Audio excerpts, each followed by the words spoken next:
Hey, good morning, good afternoon, good evening, everyone. This is your host, JC. Every Thoughts. Everybody gather around should be a good one today. Got a special guest with me today, my lovely wife. She's going to join me this evening or today. So give everybody a shout out.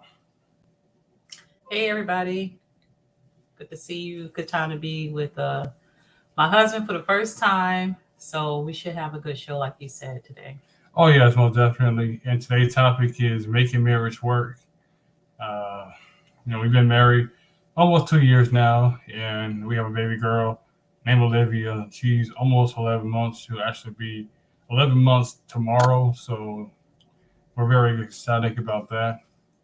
But yeah, though, let's get into the topic as far as making marriage work. Um, what are some things, characteristics of, when you first, let's just start at the beginning. I Yeah. mean, Originally, what we were supposed to be talking about today is just basically giving you guys uh, some insight on like everything that's going on with us and how our last year went, and we got a few questions for each other. Um, so where do we start? You want me to start off? you can start off if you like to. Good. So, Jonathan, Yeah, um, in terms of making marriage work, I would say definitely we had a very interesting beginning. yeah, Um, we met in a very unusual way. yeah. So, my first question for you would be is where did we meet and what attracted me to you? Or what Well, attracted you to me? well, we met at the Waffle House Yeah. back in May 2019, and what attracted me to her was really, her physical appearance at first, but then I started, deepening into driving to her mind, her mindset, the way that she treats other people, her family, how she respects her for her family. She likes after brothers, grandparents, mothers, everybody. She's just a very positive, energetic person, and that's one thing that really attracted to me. Initially, first our first conversation, as far as our uh, phone texts, or what else do we do? We just talked a lot. Yeah, we just talked a lot. We just had that bond, that connection at the beginning, and I just felt like, hey, this could be something. I was trying to deny it because I'm like, this can't be real. This can't be my wife. I know God could. I know God didn't see me this woman because I'm like, how is she different? Because I've been with other types of women, but I'm like, this. I know this ain't my rib. You know what I mean? What you thought? So you Yeah, that's what I thought. thought. I'm like, hey, this is just like another chick. I'm just like, I'm at Waffle House after a show. That's what I usually do. Go to Waffle House. You get something to eat after the show, Mm-hmm. and I just went over there. I approached her, and one of her friends, she was trying to block me from getting to her. So I was like, hey, can I buy dinner for you? You know, and then her friend kind of got mad. She was like, oh, you're not gonna buy me dinner? I was like, nah, I'm not. I'm not interested in you. I'm really interested in your friend. You wasn't trying to be a simp, you mean? No, I wasn't trying to do all that. I was just like, hey, I'm just proud of just. I was just trying to, trying to treat you to that evening. That's all. So did you tell them how we first met? Yeah, I said we met at the Waffle House. That's right. Yeah. Yep. So just to add to that, I would say that me and my girlfriend was hanging out that night and got a little too wasted, and we said, "Hey, let's go to the Waffle House," and like we normally do, out in Dunwoody. And as soon as we walked in the door, he just threw his eyes on me and his little dimples and stuff, and I was just like, "Okay." He trying to give me them eyes, trying to show his little dimples and stuff in his face, and we just immediately connected. And I said to him, "What do you do?" Because I'm a professional and I always try to keep it professional with people. So I asked him, what did he do? And he told me he was a YouTuber. And I thought that was really cool because I actually at the time was teaching communication at Georgia State University. So I was like, okay, we could definitely get somewhere with this. Me being a communication teacher, him being a YouTuber. And I think every semester I let my students I requested they take video for the course so that they can see themselves doing the public speaking. And then here I met my rib, as he said, as he called it, or my partner for life. And he was already doing some of the things that, or incorporating some of the things into his life that I was requesting of my students in my class. So I felt like that would make for interesting conversation, and that's how we just kicked off. So I was very intrigued by him, and like he said, he's probably very intrigued by me, and that's what got the conversation going, is the things that we had in common, as well as just our interest in social media platforms and communication. So I guess you could say it was genuine. Oh yeah, most definitely. I mean, it was like a right fit on both parts, and like I said, I was just blessed. The guy was able to send me my rib. Like I said, it was really unexpected, but like I said, really just blessed to see how everything flourished. Throughout this pandemic, and throughout challenges within both of ourselves, both of our lives, went through ups and downs. As far as just the beginning, as far as whole COVID situation, as far as just being a father, that really has been really rewarding. Been challenging at times, but it's really rewarding to be called a dad. It was a great time to spend Father's Day, first one. So that was really good on my behalf. Yeah. So what questions do you have for me? Or just like I said, just being like motherhood, as far as your best characteristics, just appreciate you being a mother. Like what has that been like for you? With you, Jonathan, it has been very different because I already have a daughter, and she's grown, but this is my second time around at mothering. And the first daughter I had, she actually, when I was raising her, it was just me and her.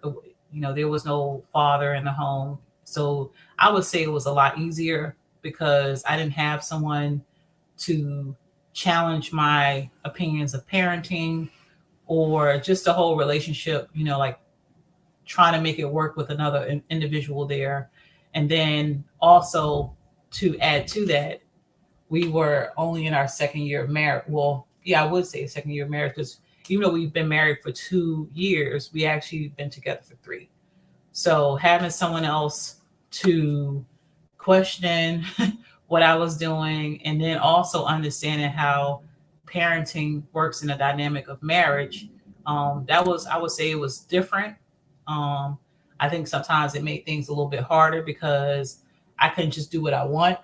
And I think also, as a single mother or single parent, sometimes we get into that mode of we can just do what we want, especially if the father is absent.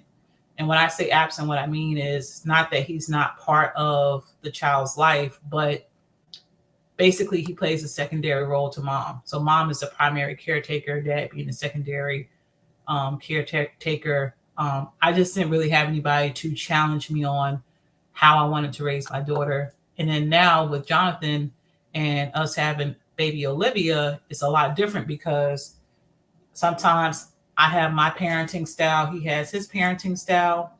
We both grew up differently, and I was raised in a very tough environment where I had to wash dishes, clean up. It was very regimented. His childhood drastically different, and obviously we learned these things when we were first getting to know each other. Correct? Yeah, that's correct. Yeah, his mantra was always, I got to be a child. I had fun time, playtime, versus me. A lot of my childhood was taking care of other children, cooking, cleaning, and so we both had that that difference. And so what I bring to the table when it comes to parenting is, hey, we have to do things a certain way. And then his personality is, oh, take it easy, it's fine. And so he's very relaxed in his parenting style, and I would say I'm very rigid. So okay, and also too, like I said, my parenting style far, I'm just more like laid back. I mean, just this type of person I am. I've always been that way. Very soft spoken. Never really been all loud, very aggressively. But like I said, each his own. Everybody's parenting style is different. Everyone parenting life is differently. You can't really judge anybody's way, because everyone they're brought up differently. Right. And I also would say that also because this is my second child versus this being your first child, I would say I have more experience. So that was a struggle in the beginning because I think I can always think back to when I had my first child and how much of a challenge it was for me. Um, and so watching him go through that first parenting experience was very interesting. There was a lot of times when I was just like, snap out of it, hey, it's easy. And then he would come back with, oh, I don't know how to change the diaper or how do I feed her? A lot of basic questions. But, I have to go back to when I had my first child. I asked the same questions. I mean, I was a young mom. And as much as things look very easy, sometimes they're just not. So, Yeah, like I said, it's a learning process. It's something that you got to learn each and every day. mhm, You always have to be a constant student and just try to learn and grow each and every day. that's right. And like I said before, that's the thing about parenting is, like I said, there's no manual, there's no instruction books that come with it. Everybody's parenting style is different. Everybody's thoughts and beliefs are differently. Just trying to manage situations and just being together, like managing holidays, managing family members. I mean, that's the thing that you got to think about when you do decide to get married. Is just how do you both of y'all lives clash with each other, and Oh, come together, come right? together. Mhm, I don't mean clash, I mean come together and become mhm, one because you guys are everyone's a partner. Everybody's part of the same group, the same family. I can't just look at it's Hannah's side or mhm. Jonathan's side. It's collectively it's both of our sides. We Yep. need to come together and be able to communicate and effectively work things out. You know what I'm saying? So it's my goal. I could ask you another question. My question for you would be, uh,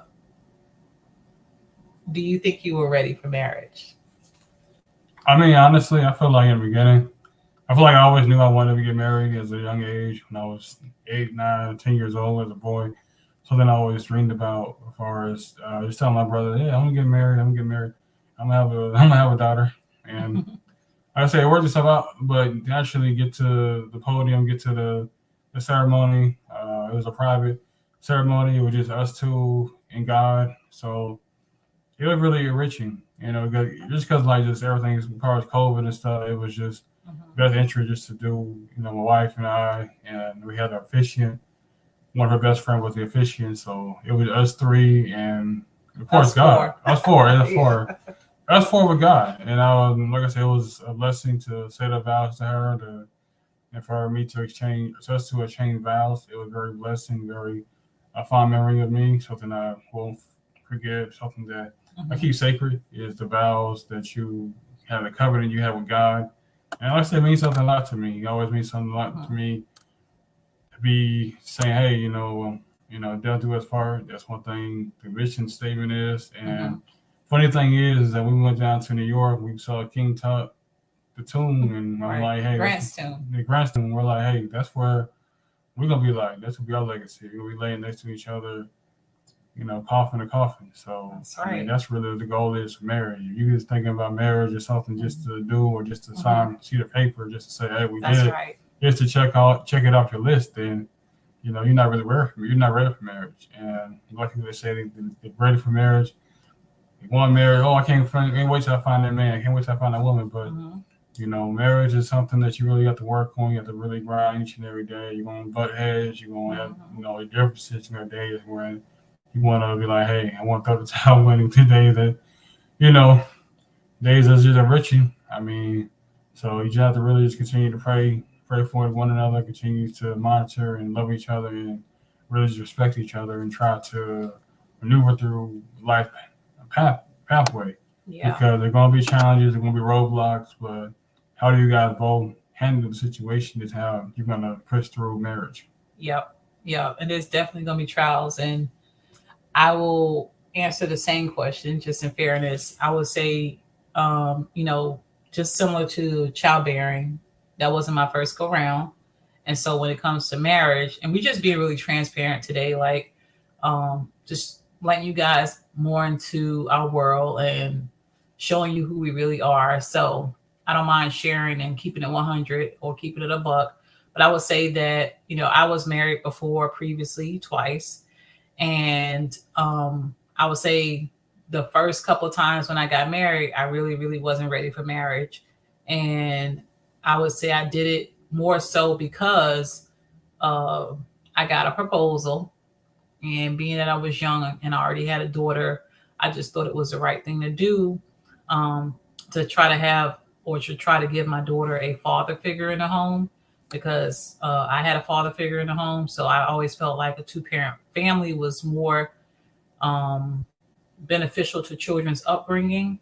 When I was growing up as a young child, um, even though my mom passed away when I was very young, my dad did remarry, and he had a wife, and she's a nurse slash respiratory therapist. And so seeing their chemistry and seeing how they handle situations, they were very, very connected. Um, and so they just being able to see that relationship in front of me, how my father was very loving towards my stepmom and how they communicated every day, that was something that I always wanted for myself. So I got married young, and went through my trials and errors with the gentleman that I married, finding out ultimately that I wasn't ready for marriage. And then I would say, the last go around when I did get married, the marriage actually didn't last for a whole and complete year. It was devastating to me because at that point in my life, I really did want to be married. And I did feel like I was ready for marriage at that point. And I was around 35, I want to say. So I was ready for marriage and I wanted to be married. I got married. Unfortunately, my partner and he was in a different place, and I don't think he was really ready to be married at that point in time. So things didn't work out. And if we go back to when we first met, that's kind of when I met you, with more of a rebound. And I was very skeptical about getting into another relationship with Jonathan, because I didn't want to drag him through the mud, for lack of better terms, and cause him to go through some type of emotional distraught because of where I was in my current state. And they say that about life too, is that sometimes when you are least expecting to find your soulmate, if you will, I know a lot of people don't believe in that, but when you least likely expect it, that's when you actually meet the person that you're going to have that connection with. And that's exactly what happened. We had a lot, I could definitely tell you, we had a lot of questions in the very beginning, because clearly there's an age difference between the two of us. And that was more of a struggle for me, because I'm definitely not a cougar. I definitely like to be pursued by the man, and also have dated older men as I was coming along. So taking a chance on somebody young, and you never know what people's intentions are.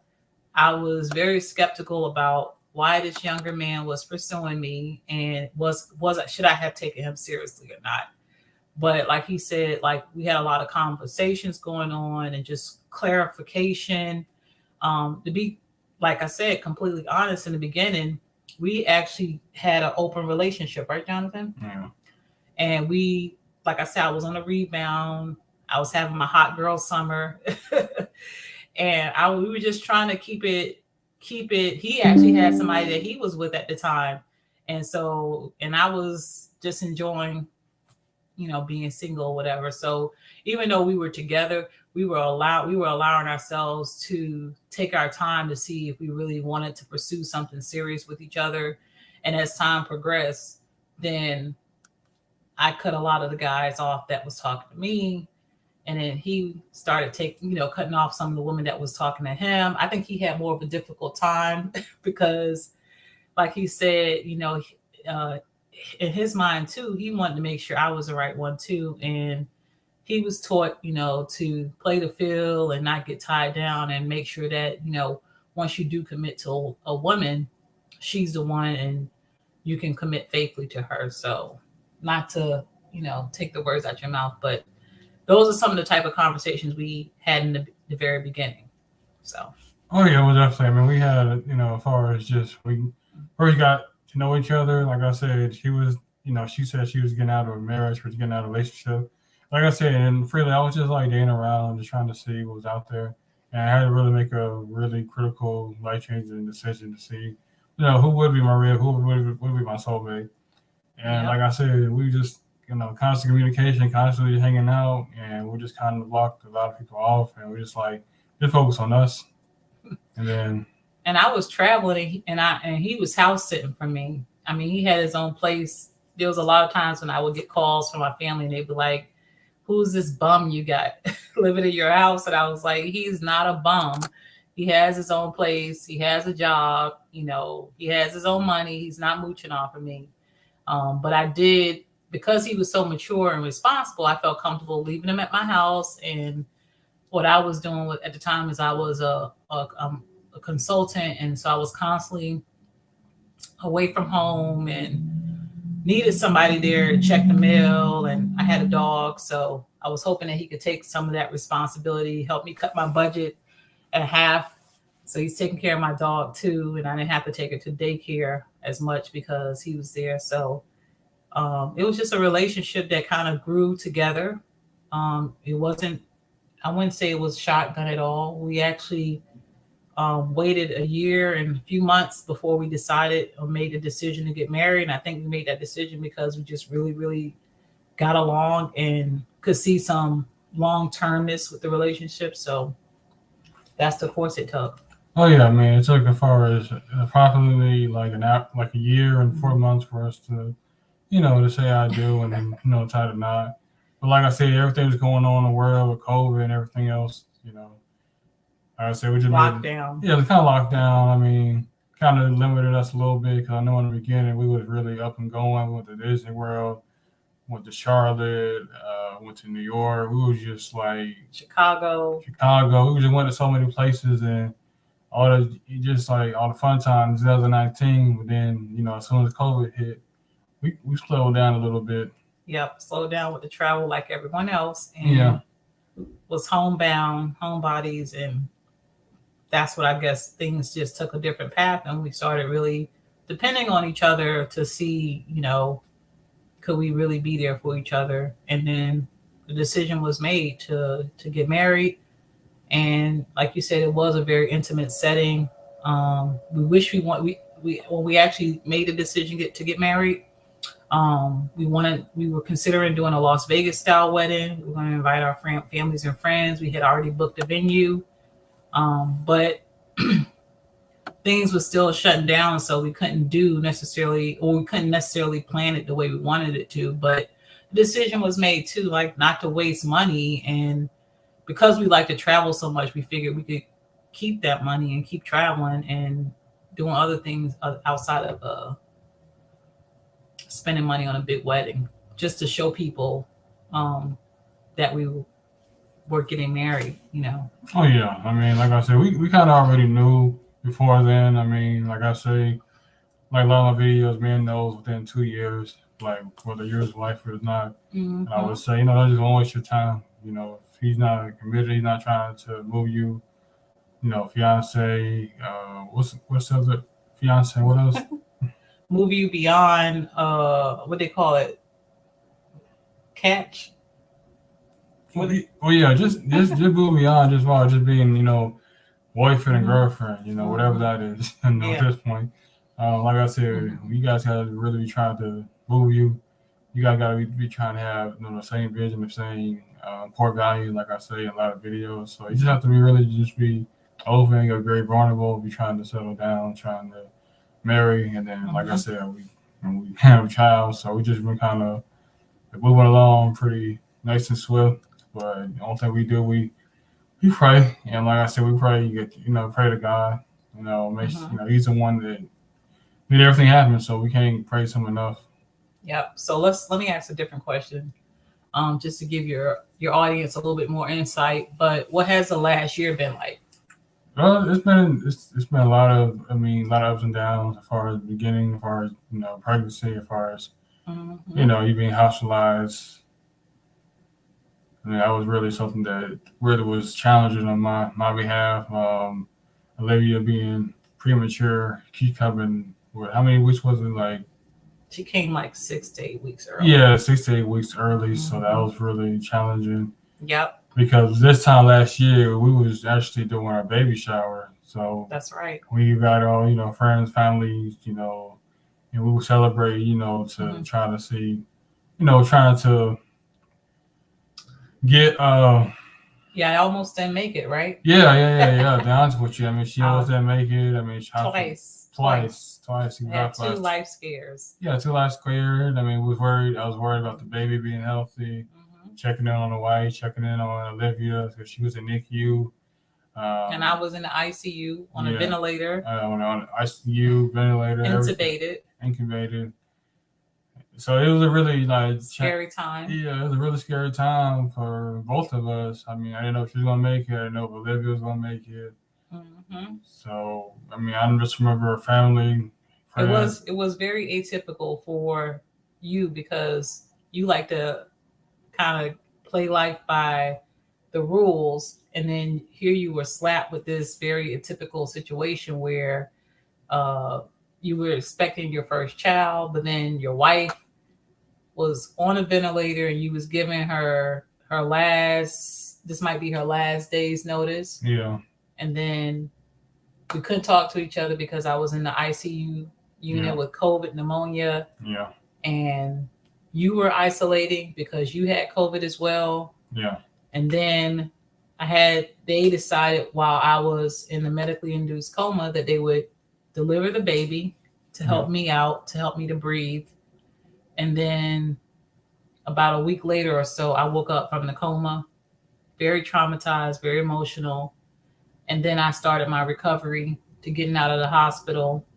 And then I don't even think we spoke again until like 2 weeks after I had been hospitalized. Oh yeah, it was very traumatized. Yep. I just remember like all friends, family members, both sides was calling, texting, trying to see what how's Hannah, how's the baby. Yeah. So it was really just nerve wracking, and like I said, really couldn't think, really couldn't eat.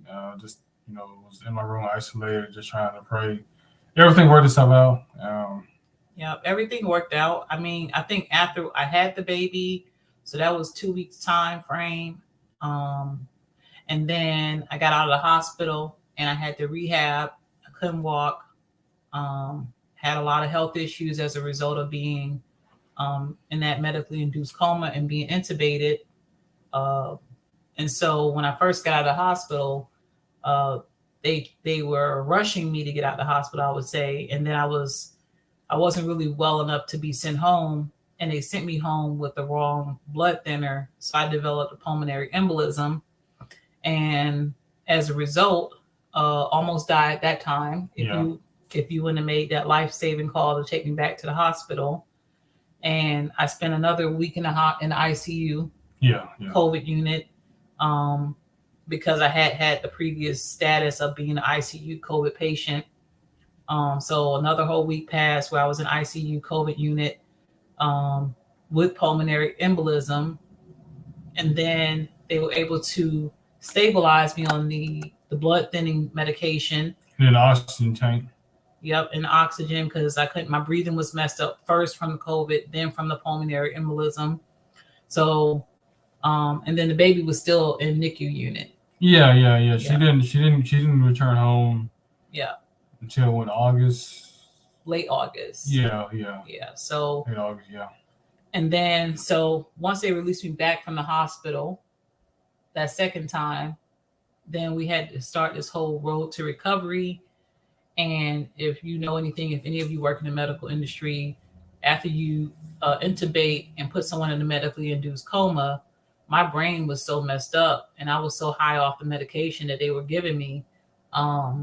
We went through this whole process of, first and foremost, I would say it was very traumatizing for me and very eye-opening for me about what happens in a COVID IC unit, to the point where, like I said, I was traumatized. And then the doctors kept reminding me that you haven't only been through that experience, you also been through the experience of being postpartum because we delivered the baby. So you're going to have a reaction to the decrease in hormones and stuff like that.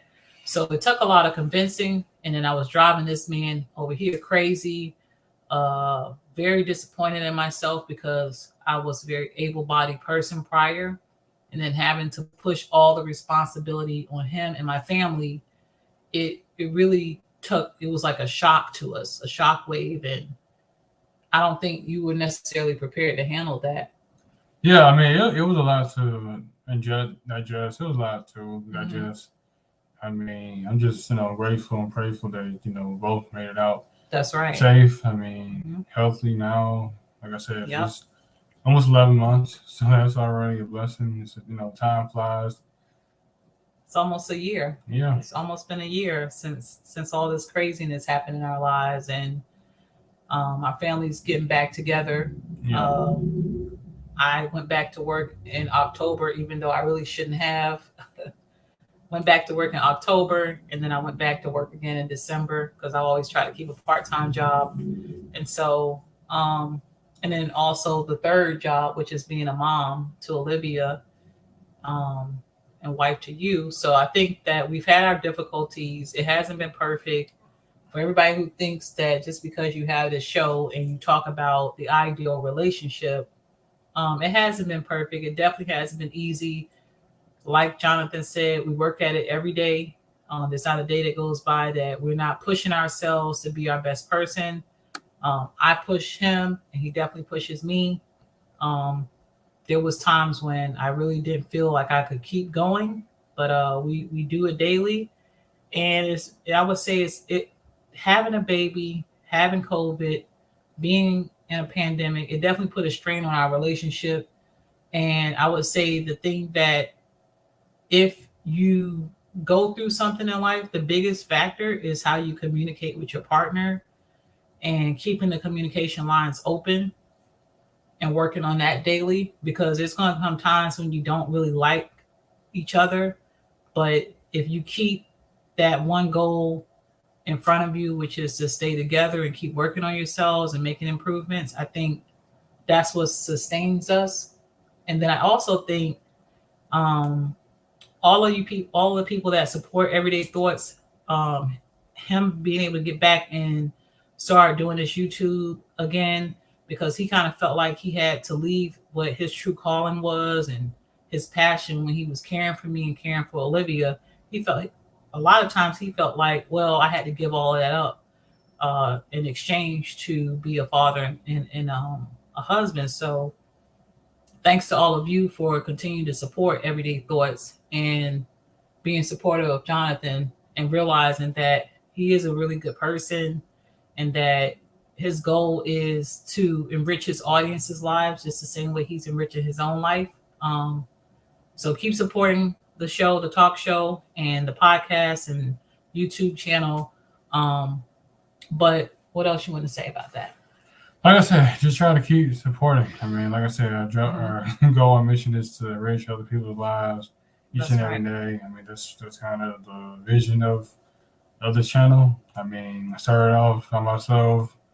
I was just doing recordings in my living room, and then next thing you know, I meet my wife, and then next thing you know, I'm on board for it.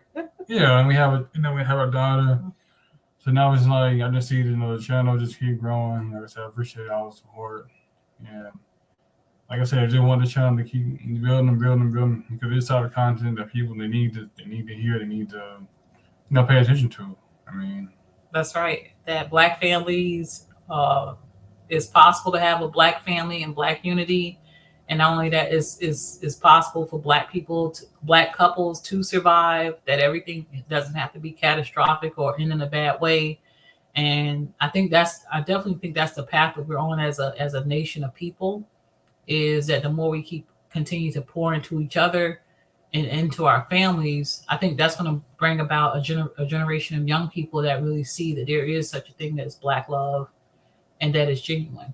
Oh yeah, well definitely. I mean, Black love is the only type of love I've ever endured. I mean, I've never really been with any other type of race, and like I said, frankly, I don't want to be any type of race. I'm perfectly happy as far as what I have right here. I'm not the type of person I need polygamy or I need to be with multiple wives. I don't need all but to each his own. each his own. I mean, everybody. That's some of the topics you explore on your show, right? You know what I'm saying? Each his own. I mean, this is like a type of platform you come on. You say, say your what thoughts. you want. Say what you want. It's not. I'm not going to judge you.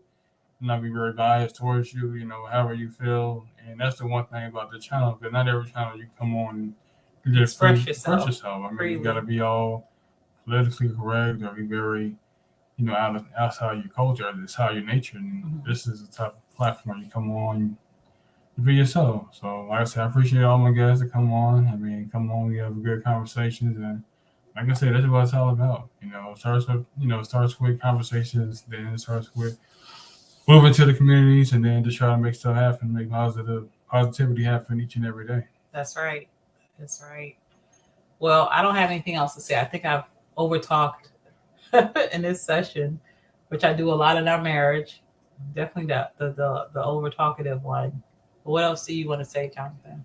Oh, I don't really have much to say. I mean, I said I just appreciate everybody just tuning in, whether it's now or later, next week, whenever. Like I said, appreciate everybody and everyone. Y'all enjoy the rest of y'all day.